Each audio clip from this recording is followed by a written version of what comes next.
Assalamualaikum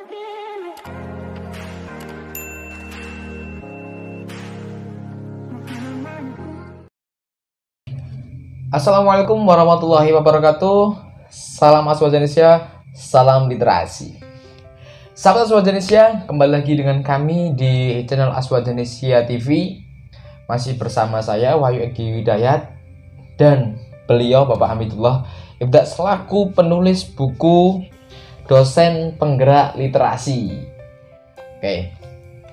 Sahabat Aswaja Indonesia, kali ini kita akan membedah buku karangan beliau yang berjudul Dosen Penggerak Literasi Praktik Baik Merdeka Belajar Kampus Merdeka atau MBKM. Itu judul yang baru saja buku yang baru saja beliau launching itu. Nah, tahun keluarnya dari buku ini atau tahun terbitnya yaitu tahun 2020 bulan November tepatnya. Nah, ini kan masih fresh, masih baru ya. Itu. Nah, kemudian dalam isi buku ini ada beberapa materi yang tentunya terkait dengan masalah pembelajaran. Ya, masa pembelajaran dan juga literasi.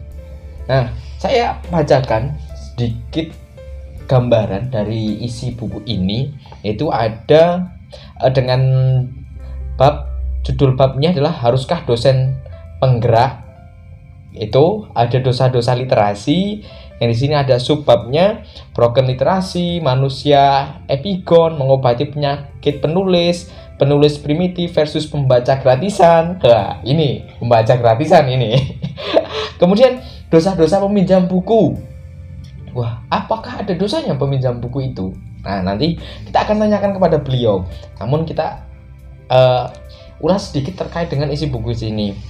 Ada moderasi jurnalistik, kemudian Mbah Hasyim tak punya Google Scholar Mbah Hasyim. Nah, yang dimaksud Mbah Hasyim di sini itu adalah pendiri organisasi Nahdlatul Ulama. Kemudian ada jurnal Predator, Self Plagiarism. Wah, agak susah ini menggunakan bahasa Inggris. Kemudian di bab kedua ada gerakan mahasiswa menulis. Ini dijelaskan tentang ISSN dan ISBN, kaidah selingkung, penulis lepas, berkarya versus begadang. Ini yang sering dirasakan atau yang dilakukan mahasiswa. Apakah mereka begadang itu juga menghasilkan karya atau hanya begadang saja dan ngobrol-ngobrol kosong lah gitu. Kemudian ada strategi publikasi artikel ilmiah, reader, author, editor, dan reviewer. Nah, bab ketiga ada penggerak literasi. Sampaikan kebenaran walau lewat meme. Nah, atau meme ini biasanya terkenalnya. Kemudian membumikan homepreneurship. Ya, homepreneurship, kalau di sini homepreneurship. Kemarin saya pelatihan dengan beliau, ini juga memunculkan scoutpreneurship gitu. Nah, karena memang beliau juga expert di preneurship ini. Ada literasi perpustakaan, penuntasan buta aksara lewat 1 Perpus 1 desa. Strategi pemberantasan buta aksara pada ABK. Strategi pemberantasan buta aksara pada perempuan. Dosen penggerak literasi. Literasi bukan pemaksaan, tapi tanda tanya. Apa ini maksudnya tapi ini? Oke. Kemudian di bab 3 ini subbab yang terakhir adalah essays, artikelis dan container. Apa itu maksudnya? Nanti beliau akan mengulasnya. Ternyata hanya ada 3 bab, namun subbabnya cukup banyak juga. Dan buku ini terdiri dari 155 halaman. Itu mulai dari bab pertama sampai dengan profil penulis. Ya, profil penulis di halaman-halaman terakhir. Kalau untuk ini mulai dari dari halaman judul, kemudian ada dari undang-undang, halaman judul, kemudian biodata buku, prakata penulis, sampai dengan daftar isi. Ini berarti ada sekitar ini 162 halaman itu ya. Itu tadi tahunnya sudah. Tebal buku ini 14 kali 21 cm. Tentunya sudah memiliki hak cipta undang-undangnya karena udah keluar ISBN-nya. Ini tentunya kita tidak bisa sembarangan ketika ada buku yang sudah keluar ISBN-nya. Nah, itu sekilas tentang buku ini. Mari kita bedah bersama dengan beliau selaku penulis dari dosen penggerak literasi ini. Tentunya beliau Bapak Amitullah Ibda ini bukan hanya mengeluarkan satu buku saja, namun sudah beberapa buku yang dikeluarkan atau diterbitkan oleh beliau. Dan ini buku yang terakhir ya Pak, ya buku terakhir di tahun 2020. Nah sebelumnya juga masih banyak banget. Nah, nanti sahabat Indonesia bisa cek di bawah ini YouTube beliau yang sering mengulas masalah buku atau resensi dari buku-buku, bukan hanya buku beliau tapi juga buku-buku yang lain. Oke, sahabat Indonesia, tanpa harus menunggu lama, mari kita tanyakan atau kita bedah buku ini dari penulisnya langsung. Oke, Pak Ibda, ini terkait dengan buku dosen penggerak literasi ini. Nah, awalnya bagaimana Pak kronologis jenengan sampai mengeluarkan buku ini Pak? Buku ini tidak buku yang berat ya, artinya buku ini adalah buku kumpulan esai ringan yang sudah terbit di media massa cetak maupun online, dan memang saya sengaja menyesuaikan dengan konteks gagasan Mendikbud Mas Nadiem ya. Seperti yang sudah kita ketahui, ada salah satunya adalah MBKM, Merdeka Belajar Kampus Merdeka. Klausul yang hadir dari buku ini memang saya tulis sekitar 1 tahun 2 tahun ya, karena tidak satu rangkaian buku yang berberat seperti buku-buku ilmiah yang lain. Jadi bahasanya pun bahasa yang ringan, bahasa media massa, bahasa populer, dan tidak memakai rujukan karena ini ya hasil refleksi atau kumpulan-kumpulan perenungan yang terjadi. Nah, maka di subjudul buku ini kan dosen penggerak literasi praktik baik atau best practice MBKM ya, Merdeka Belajar Kampus Merdeka. Artinya dari tugas dosen itu sendiri, selain memenuhi tugas pendidikan dan pengajaran, harus melakukan penelitian dan pengabdian kepada masyarakat. Nah, cara terwujudnya adalah dosen sendiri menulis sebagai aktor literasi atau penggerak literasi, tapi juga menggerakkan mahasiswa untuk melakukan kinerja jurnalistik, kinerja karya tulis ilmiah, kinerja karya sastra, bahkan karya digital media baru. Maka kalau kita mendefinisikan apa sih dosen penggerak literasi, itu ya dosen yang memiliki keunggulan atau kompetensi yang mampu menggerakkan dirinya sebagai pendidik dan mentransformasi, menggerakkan mahasiswa untuk bergerak di bidang literasi juga. Nah, maka kalau kita mengacu konsepnya Nadiem itu sebenarnya sudah kita lakukan gitu. Makanya di situ tidak lagi ngomong menerjemahkan teori Nadiem, tapi best practice ya. Misalnya dosen itu ketika mengajar menjadikan mahasiswa itu rekan, tidak sebagai orang yang menerima informasi pengetahuan atau hanya menjadi subjek transfer of knowledge, tapi menjadi kawan bersama atau tidak menggurui lah bahasanya.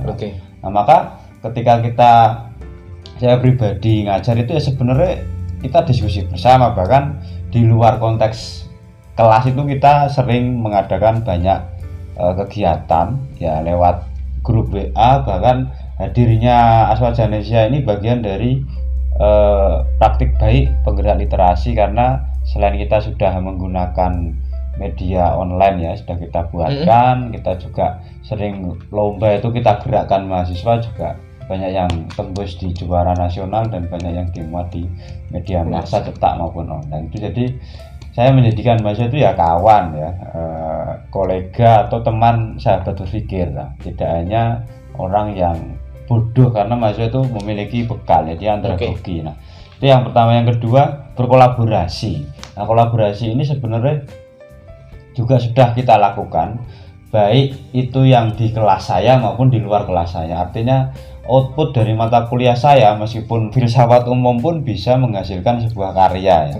Jadi itu wujud kolaborasi, dan untuk khusus mata kuliah bahasa Indonesia dasar maupun lanjutan dan karya tulis ilmiah maupun pengembangan karya tulis ilmiah MISD karena saya ngajar PGMI itu ya semuanya kolaborasi. Jadi output di mata kuliah karya tulis misalnya, karya tulis ilmiah misalnya. Jadi tugas UTS itu menulis artikel ilmiah populer di media massa, harus dimuat. Kalau nggak dimuat nilainya kosong. Bahkan tidak hanya di media online ya, media cetak pun banyak yang dimuat, dan sampai hari ini malah mereka menekuni dunia itu dan menjadi ya bukan kerjaan ya, tapi hobi yang menghasilkan minimal pundi-pundi rupiah meskipun nggak seberapa ya. Contoh yang tembus di Mata Banua, Harian Mata Banua, Harian Temanggung, Harian Jateng, Tabayuna, di Tribun Jateng, ayosemarang.com, dan banyak lagi yang mungkin saya lupa. Itu kemudian untuk selain artikel ada juga resensi buku dan video mengulas buku, video mengulas jurnal, ada juga review jurnal ilmiah baik nasional maupun internasional. Dan tugas akhir adalah tidak hanya menulis artikel ilmiah yang dikumpulkan ke dosen, tapi bukti mengerjakan UAS ini mereka harus submit di OJS media OJS jurnal ilmiah baik yang internasional maupun yang nasional. Dan tahun kemarin ada 3 mahasiswa yang tembus di jurnal yang memang agak berat reviewnya. Jadi saya kira untuk di jurnal itu kan berat ya, kalau dosen aja butuh pikiran yang luar biasa, apalagi mahasiswa. Jadi saya kira ini sudah melampaui standar ya. Kalau mahasiswa S2 kan wajib ya, S2 S3 itu wajib publikasi yang luarannya memang jurnal ilmiah. Tapi kalau mahasiswa S1 ini kan berat ya. Mahasiswa S1 ini nulis makalah aja banyak yang plagiat gitu kan, banyak yang ya saling tempel lah. Jadi orientasinya kolaborasi wujudnya di situ. Dan yang ketiga, praktik baiknya adalah kita sudah ya tadi perkuliahan kita integrasikan luaran produk. Artinya tidak hanya makalah yang terhenti di presentasi, tapi sudah berorientasi pada produk. Tadi sudah kita sebutkan ya, ada buku baik Bunga Rampe, kumpulan puisi, kumpulan jurnal, bukan kumpulan jurnal, kumpulan artikel ilmiah. Ada artikel ilmiah publikasi jurnal, ada resensi buku, ada video pembelajaran, video tutorial, video mengulas materi, dan ada juga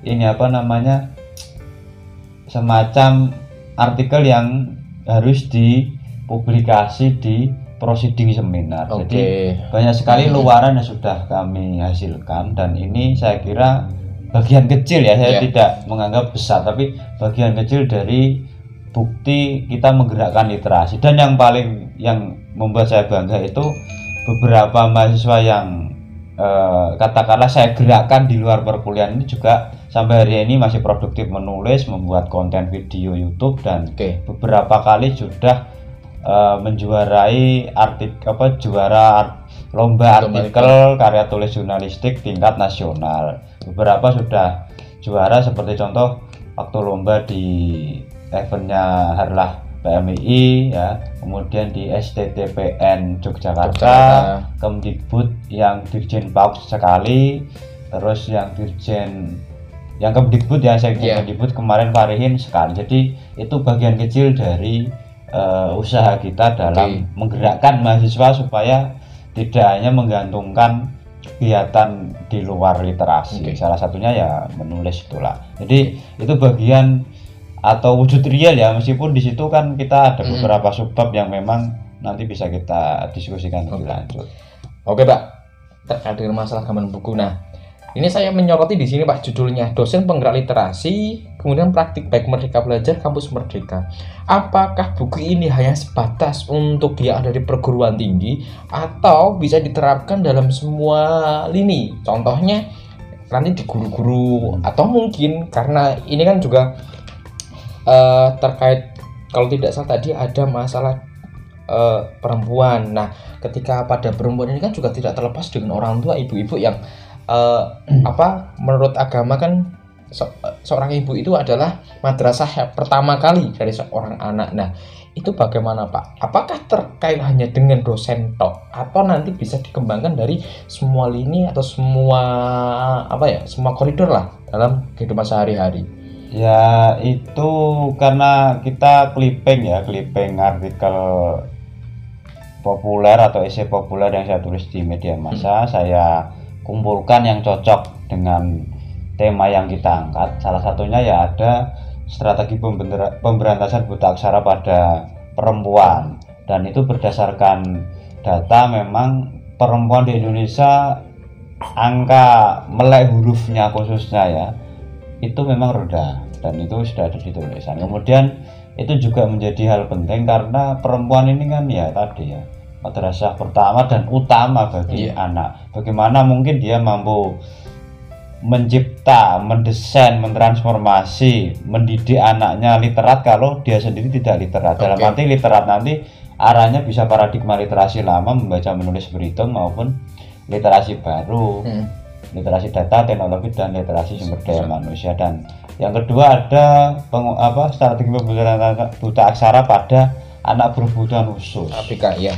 Ya memang ini agak pendekatannya agak susah karena secara treatment kepada ABK tentu berbeda dengan anak yang dalam tanda kutip normal ya. Jadi meskipun secara nomenklatur seharusnya tidak ABK ya, tapi PDBK ya, peserta didik berkebutuhan khusus. Tapi yang saya maksud di situ ABK yang tidak hanya di dalam satuan pendidikan tapi juga ABK secara umum. Jadi yang ada di TBKM, ada di paket C, kemudian ada di homeschooling, itu juga kami singgung di situ. Sebenarnya tidak hanya ngomong pendidikan formal, tapi lebih kepada pendidikan yang in maupun non formal. Sebenarnya arahnya ke situ.